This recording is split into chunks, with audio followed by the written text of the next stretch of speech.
আমার সাথে বলুন বিসমিল্লাহির রহমানির রহিম। আস্তাগফিরুল্লাহ রাব্বি মিন কুল্লি যামবিন ওয়া আতুবু ইলাইহি লা হাওলা ওয়ালা কুওয়াতা ইল্লা বিল্লাহিল আলিয়্যিল আযীম।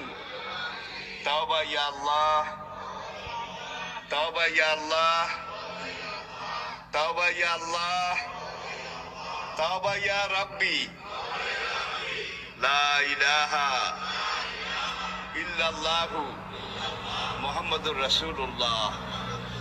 আল্লাহর কসম, পিছনের জীবনে সব গুনাহ আল্লাহ মাফ করে দিয়েছে এই তওবার কারণে, সব মাফ করিয়া লাইছে। আর কিছু কিছু টেন্ডল আছে, ক্যান্ডা আছে, গুনাহ তো করতে আসি, হুজুরে